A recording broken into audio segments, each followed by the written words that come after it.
you summons for all the testimony you're about to give me matter of the truth, the whole truth, and nothing but the truth, so help you God. Please be seated. Then, sir, would you tell us your name and spell your last name for us? Tracy Edwards, Edwards. Mr. Edwards, you're going to ask you to speak up very loudly into the microphone. I would like to know in what state do you reside at the present time? Louisiana. And how old are you, sir? 32. 32? And you are single? Yes. And you were in Milwaukee, Wisconsin on July the 22nd, 1991? Yes. And at or about that time, on that late afternoon, did you have occasion to see a person that you knew at that time or subsequently learned was a fellow by the name of Jeffrey Dahmer? Yes. And you know that Mr. Dahmer you're speaking about is a defendant in this case to my right, correct? Yes. And that made a record, I showed the identification. Sir, would you indicate where Mr. Dahmer is seated in the courtroom? It's over there. Right in the middle between my two associates? Yeah. Is that right? That's right. Okay. The record should reflect the defendant's been identified. Now, Mr. Edwards, you and I met for the first time last evening. Yes. And you came up from Louisiana at my request with your attorney. Right. Mr. Syed, S-Y-E-D, Salet, S-A-L-E-T. That's correct. And you came up here to testify to the events, as you recall them, that occurred on the late afternoon, early evening, early morning hours of July the 22nd and the morning of July the 23rd, 1991. That's correct. So that you know, Mr. Edwards, your name is known to the jury because there has been testimony concerning what happened to you and at the apartment of Mr. Dahmer. You understand? Okay? Okay. Where did you know Mr. Dahmer by name prior to that date? I've seen him a couple of times before then. I didn't know his name personally. All right. Did you ever talk to him before that date? Speaking to him, saying hello as he passed by. Yeah. Just casual, friendly hellos. Hellos, yeah. Where was it that you saw him in the late afternoon, early morning hours of July the 22nd? Grand Avenue Mall. And that was in Milwaukee. Correct. Downtown on Wisconsin Avenue. Wisconsin, correct. Were you with somebody or were you alone? A couple of our friends, yeah.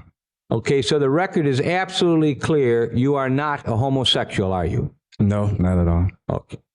So you were with a couple of your buddies, were you? That's correct. And what were you doing? We was drinking beer, just talking, hanging out, you know. About 6 o'clock at night, was it? Yeah, about 6:15, whatever.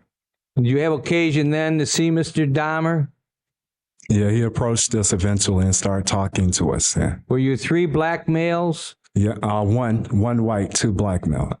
So you're friends? Yeah, my best friend was white, yeah. When he came up and started talking to you, what is it that Mr. Dahmer said to you? He said he was just in the city from Chicago. He was taking care of her sick grandmother, I believe, in West Allis. Yeah. And did he have any further conversation with you and your friends? Yeah, he was just talking. He said he was a professional photographer. He usually pays people for pictures and stuff like that if anybody was interested in making money at that time. To have to pose for pictures? Yeah. Did he describe the kind of pictures that you were going to be posing for if you chose to take him up on the offer? He said nude. Nude. Right. Now, after he said that to you, what did you and your friends do? They were just talking, discussing it, you know, seeing what was going on, yeah. And what did you end up doing? Did you remain at Grand Avenue or did you go somewhere else? We proceeded from there. He said he was going to buy all his guys beer, rum, and Coke, you know, watch videos or something like that. Rum and Coke, did you say? Yeah, we went to the liquor store on Wisconsin Avenue, 7th and Wisconsin Avenue. So you walked from Grand Avenue down to 7th and Wisconsin? Yeah, up, so to speak. Yeah, at that between 5th and 6th, 7th, something like that. Okay. I'm not really sure. The general area of 6th Right. or 7th in Wisconsin. Was it going to be the three of you and Mr. Dahmer were going to stay together, or was it agreed upon that one or others of you were going to go with Mr. Dahmer, or was there no agreement? They were going to meet up with us eventually later on that evening. Meet up with who? Jeffrey at his apartment, but he gave them the wrong address at that time. Okay, so did you, the three of you and your two friends and Mr. Dahmer, walk down to a liquor store, and what happened when you got to the liquor store? I saw my brother. We start talking. At this time, Jeff was talking to my other friends. So you say you saw your brother. He wasn't one of the three that you were with? No, then? no. You saw him on the street? Yeah. He approached Okay, so me. you had conversation. Right. Okay, did anyone go into a liquor store and buy anything? Mr. Dahmer brought liquor. Yeah. So he went and into a beer. liquor store? Right. And when he came out, who was still there? Okay. When he came out, we were all still there.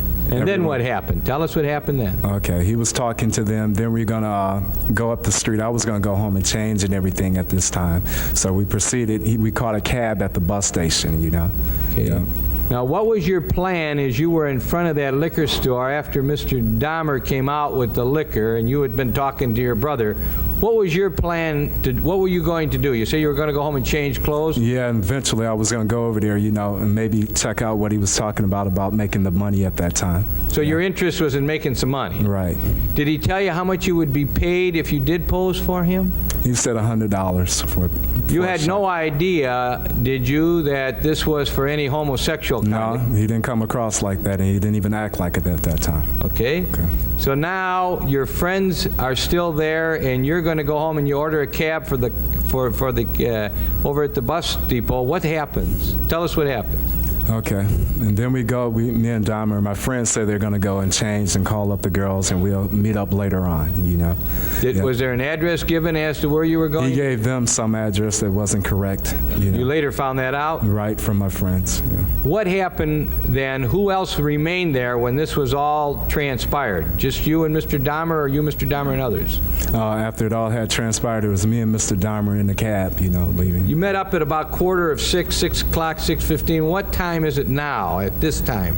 It's maybe 6:30 as we get to 26th in Wisconsin. So you stop at 26th in Wisconsin, and what happens there? Okay, we get out the cab then, and then he suggested he go to the store and get cigarettes before he went to his apartment. And after he did that, did you go to his apartment? Yeah. What route? Through the alleys, through the back way. We Was entered the there, back. was there any discussion as to why you were taking that route? Said it was safer, people wouldn't bother us or whatever. At the time that you were walking with him towards his apartment, what was your plans on doing when you got to the apartment? Really drinking the beer, I wasn't really sure if I was going to pose or not, you know. Yep, I wasn't really sure at that point. No. You at least were contemplating maybe you would. Well, yeah, I was going to make up my mind once I got there, whatever, you know. Were you in need of money? Yeah, I just started working, and the offer sounded good at that time. Okay. Now, when you got to his apartment, how was he acting? Tell us about his... tell me about his demeanor. You know what I mean by that, Mr. Edwards? Yes, how was I he understand. acting? Just like a normal, everyday person, you know, friendly, good conversationalist. He was talking about the military, things of that nature, yeah. Had you been in the military? My father retired in the Air Force, so I've been to several different bases. I was born on an Army base in Fort Carson. And that's the kind of thing you were talking to him It's about. like a family thing, you know, so I know a lot about it. Had he been drinking alcohol? Yeah, I consumed some. He was drinking beer at the time when I first Well, met. the time that you were like going to his apartment, was he intoxicated? No. Had he been drinking? Yeah, I've been drinking a couple of beers. How about you? Were you intoxicated? No, not at all. Had you had something to drink? I sipped maybe a little beer of my friend's beer. That was it. Yeah. All right, now you get to the apartment. Do you go in the back way? Yes, correct. You went up to the apartment. Tell us what happens when you get up to the apartment. Tell us what you observed, what your senses told you. Okay, first of all, it seemed like a normal apartment. When we got inside, he turned off burglar alarms. I asked him why. First, it was a foul odor, okay?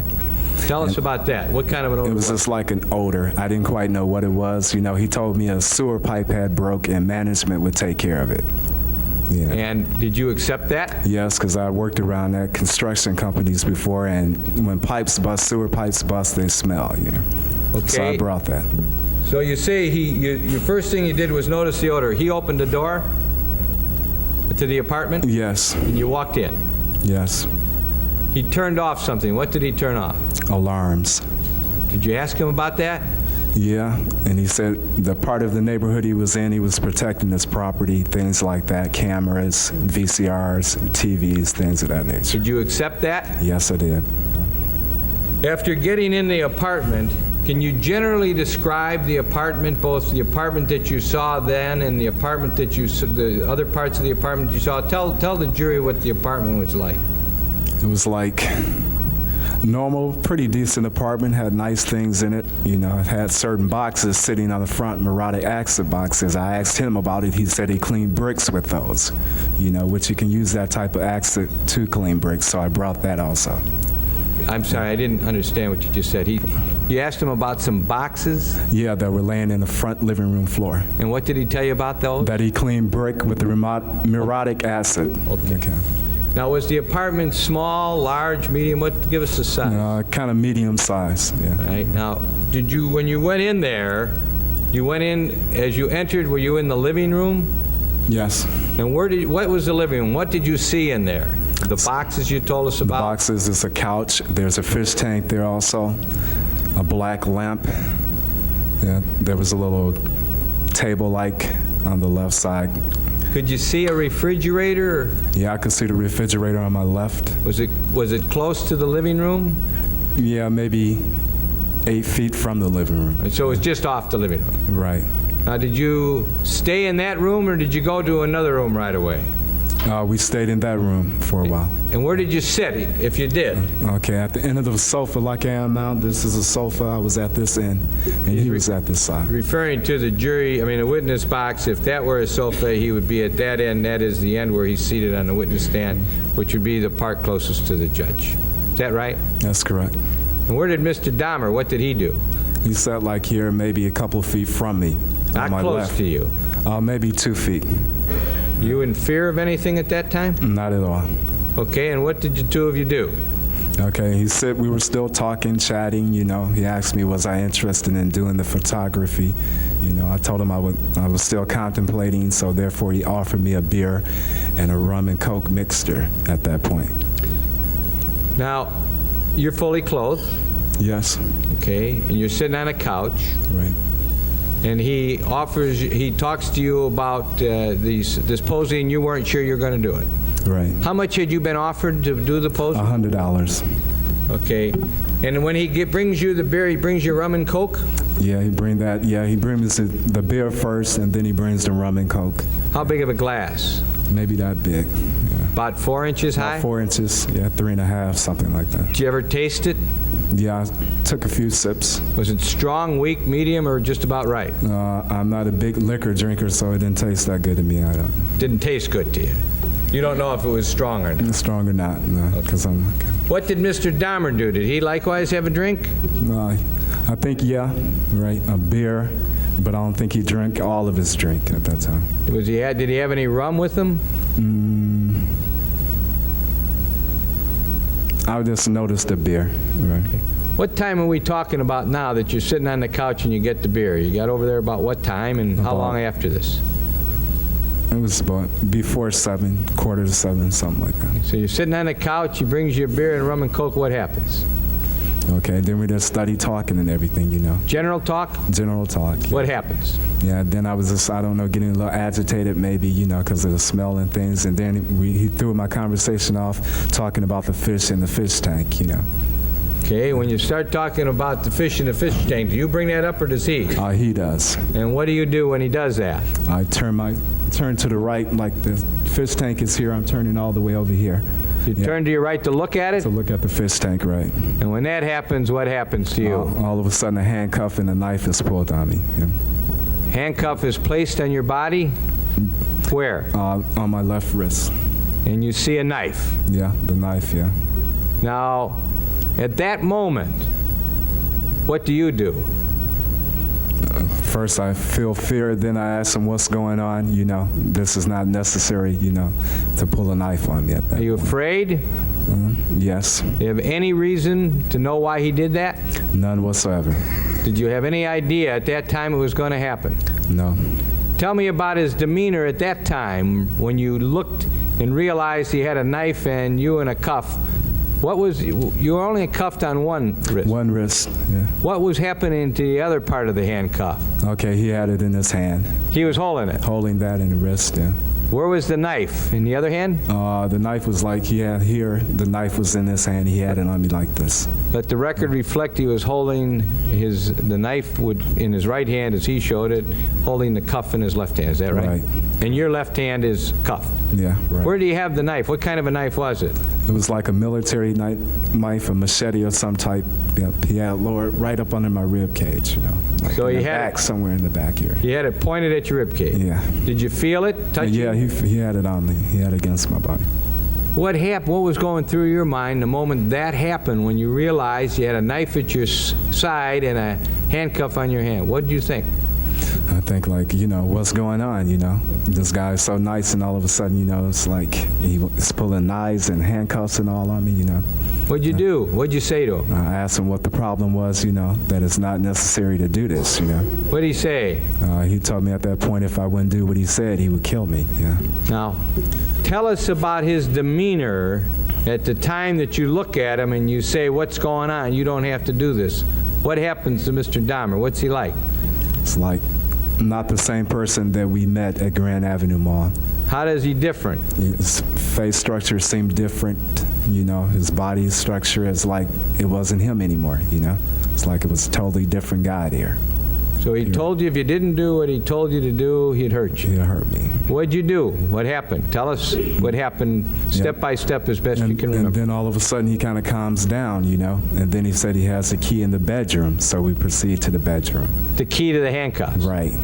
So you believed he was going to take him off? Yeah, at that point I had to go along with this guy, you know, and then if I had to find out, so I walked back there with him. He kind of guides me back there, you know. Guides you back with the cuff and the knife? Yeah, right. And you go into the bedroom. Right. What do you see in the bedroom? A big, about 50, 60 gallon drum barrel, whatever. Do you ever see a 50, 60 drum barrel in anybody's bedroom No. before? Not at all. Do you have any idea? Did you ask him what it was? No, at that point I asked no questions at that time. You know. Was there a bed in that room? Yes. How was the bed? Was it made, unmade? What did It what was, op- it was unmade. what did you see on the bed, if anything? Something like a stain of whatever, yeah, on the bed. What did you think it was? At that point in time, I wasn't sure. What did you do when you got in the bedroom as he's holding on to the cuff and the knife? What did you do? Studied us talking, trying to be friends with him, you know. Did you remain standing? Did you sit down? Oh, he made me sit down at that point. We both sit on the bed. Whatever. Was it at the foot of the bed, side of the bed, head of the bed? Maybe halfway between. Did that room have a TV set in it? Yes. Was there anything going on the TV? Yeah, the Exorcist movies was playing at that time. There was an Exorcist movie on. Yeah. You know which one of them? The name, I'm not sure. I think it's 3. I'm not sure which one. Right. So there was a movie. Did you know it to be part of television or a VCR? VCR, normally that's not on regular television, so I thought it was VCR. You knew there was a movie showing. Right. Did you see him put it on, or was it on? No. When we first got into the apartment, he went through the back to the back bedroom. Maybe he put it on then. I'm not sure. Okay. And then what happened? You're both sitting on the bed? Yes. Are you still in handcuffs? Yes. Is he holding the handcuff? Right. Do you still have the knife? Right. Is it pointed at your side, as you've told us before? Right. You trying to be cool? Very much so. You're not fighting with him? No. Not What's at your intention? What are you planning on doing? all. Getting away, I was contemplating on at the point jumping out the window. You know, I was basically talking with this person, trying to let him know I was his friend. Yeah. As you were sitting there on the bed, when he had you by the handcuff and a knife at your side, at that time, which would have been maybe 7 o'clock, Something like that. what impression was made upon your mind by the conduct, action, manner, expression, and conversation that you observed of Mr. Dahmer? His frame of mind is what you want to know, right? Okay, he acted. At times, he would go through like different changes with me, you know. Tell us about that. 1 minute he's like nice, then he was telling he didn't want people to leave him or abandon him, things of this nature, you know. Yeah. Well, what did you think about him as a person? What impression was made on your mind of this fellow that you're dealing with here? Yeah, that at times he wasn't himself, and then at times he was like a nice guy, you know. He would come and go different times, you know, throughout the whole time. Then he would like sit, being quiet at times, watching a movie, wanting me to watch the movie, you know, and just doing little chanting sounds, you know. Did you observe him watching the movie and how he would react to the movie? Right, he would like just start rocking back and forth when he, you know, certain parts of the movie or whatever. You have to say, what did he say, Madam? It was like chanting at certain times and rocking back and forth, right? Tell us about his chanting. What was that all about? I'm not even sure, sir, but it was just like, I can't tell you the words. I couldn't understand what he was saying at that time. Can you mimic him? How it sounded? It was like a slow slur, like, some of that nature, some close like that, I'm not sure. Did it keep on for a period of time? Off and on throughout the ordeal. And how about the movement back and forth? How was that being effectuated? Just like back and forth, he would do it every now and then. You know? Just as you are rocking in your chair? Like this. And chanting? And chanting. Was there any parts of the movie that was going on that you saw that he said anything about? It was like the part about the preacher that used to be a preacher that had got possessed, and that it would seem like he was like interested in that part. That part had his attention more than anything. You know? Well, tell us about what you mean by that. What impressions were made upon your mind when this was going on as to had his attention? How did he appear to you? It appeared like it was like he wanted to mimic it or be like that part, you know, being demonized or whatever in that nature. I'm sorry, I missed Yeah, like he wanted that type of movie, that part, certain parts of that part interested him, you know. It was like he changed with it at times. Then he would get more aggressive, try to get me to handcuff myself, both hands, and he's told me it made him feel more dominant at that time. Okay, did you and he move off of the bed at any time? Yes, he wanted me to lay flat down, stomach down on the floor at that time. Did you at any time go to the bathroom, use the washroom, prior to the time that he asked you to lay down on the floor? No. All right, tell us what happened how did that happen that he told you to lay down on the floor? You know, he told me to lay down, face down, put both of my hands behind my back because he changed again at that point, like he got more aggressive at that time. Okay, now, but tell us, did he still have the knife out? Yes, he still had the knife with him. And what did you do? Okay, I kind of like laid on my sides. For some reason, I guess God told me not to lay flat down or let this person handcuff me, so I didn't. So you were trying to stop that from happening, but you got down on the floor. Right. What did he do? He kind of laid across me, put his head across my chest at that point. And what was he doing with his head? Pardon me? What did it appear to you he was doing with his head? What was he trying to do? Like he was listening to my heart, because at a point he told me he was going to eat my heart at that point. He said he was going to eat your heart? Yes, that's correct. Did he still have the knife? Yeah. Where was the knife pointed? When I was on the floor, he had it pointed at my groin area at that time. One knife? He had several, and then he slid one. I managed to slide one underneath the bed. And I guess during a point of time through an ordeal, he didn't know where the knife was, so I didn't know if he felt that was a threat or not. So he still had a knife, you're on the floor. How long does he lay on top of you trying to hear your heart as you've described it? Maybe a minute and a half. And then what did you do then? I knew something was about to happen, so I suggested that I go to the bathroom. I had to use the bathroom at that time. And what did he do? He kind of guided me to the bathroom. So when you say he guided, you still had hold of your handcuff? Yes. And you went to the bathroom? Right. Did you urinate? Yeah. Were you able to utilize your own zipper, or did he touch you at all? Touched me in no way. Didn't attempt to look. He just held me in back. You know. So in other words, he didn't try to look at what your penis looked like or anything? Not at all. So after urinating, did you think that you were going to be the victim of, did he ask to engage in any homosexual acts with you? None whatsoever. Okay, so now you leave the bathroom and what happens? Okay, then we go back into the bedroom. You know. It was like different time spans. We were talking about him losing his job. Then he would come to the person that I was first with, and then at certain points he would change. At first he was telling me about how people didn't care for him and things of this nature, and I was trying to comfort him, letting him know that I was a friend, that I wasn't going to try to run away from him or nothing like that. You were being cool. I guess God, you can say that, because I had no control. It was just, I don't know. Did this continue on for a long period of time during the night? Yes, apparently so. Time seemed to, I don't know. But I stayed in there that long, so it had to be going on throughout the whole ordeal, which it was. So time just, it happened like that. And all this time you're trying to hold him down? Yeah, certain points, right. How often would he go in and out of these moods? Sir, at the time spans I couldn't really tell you, but like he would I guess if you want to put it together in time, every 30 minutes, 20 minutes, something like that, and then he would have moods of being just silent, and I wouldn't say anything, try to provoke him or say the wrong thing. I would be silent with him. Okay. So you just let him be alone. Was that movie on the whole time, a long time? It was on a pretty good period of time, and when it went off, I couldn't tell you. Did he continue to chant from time to time? Yes, it happened several times throughout the ordeal. Now, when he would watch the movie, did you notice when he would go into this thing that you told us where he would really become fixed on the movie screen? What was happening? How often would that happen? Throughout the movie, maybe every 15 or 20 minutes, and then he would turn around and try to ask me to put both of my hands behind my back, and I wouldn't, do it. I would talk to him. I'd tell him, you can trust me, you don't have to do this, and that would calm him down a little bit. He had the knife the whole time. Right.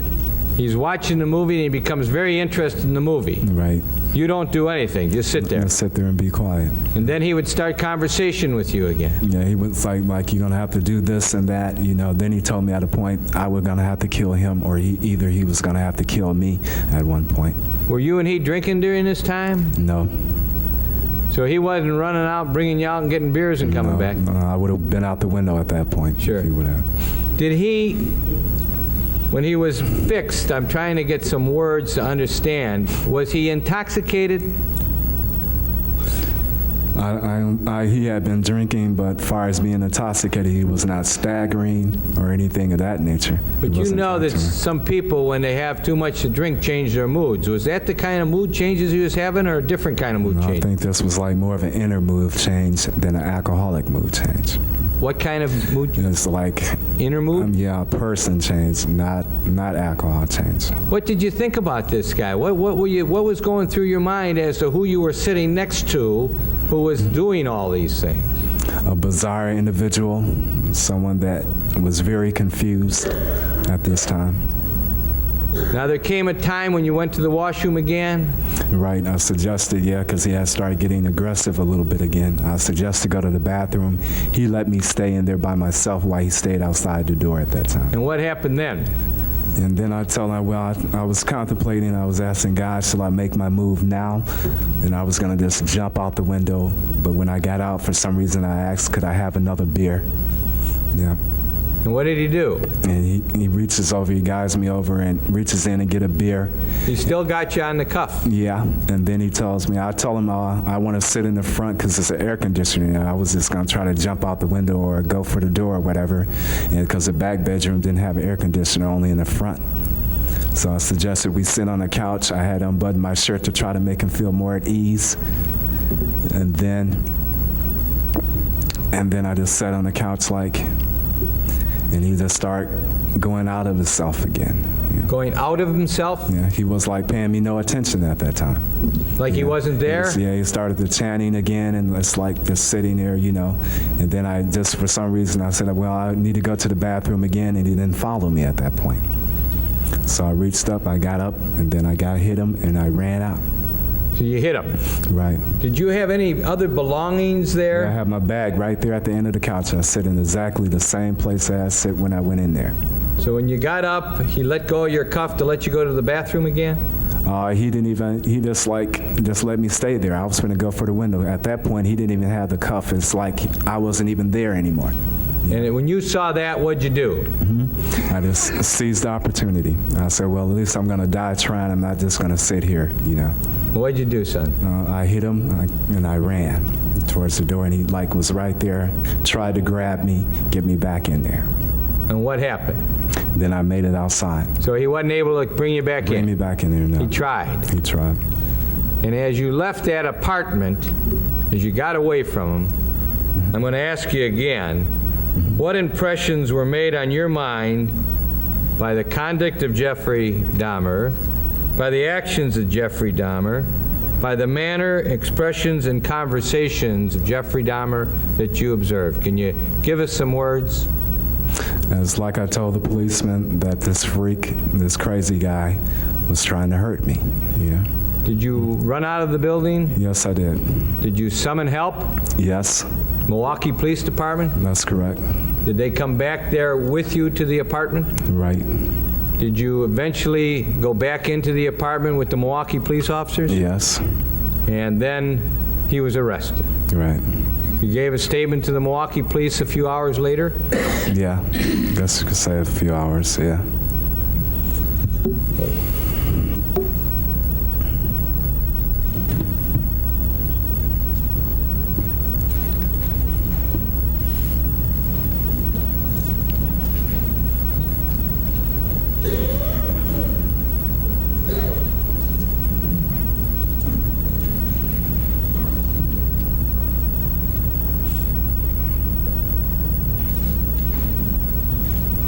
Mr. Edwards, through your lawyer, I had you come to Wisconsin to testify. That's correct. Other than your expenses, you're not being paid anything, No. correct? Is that true? That's true.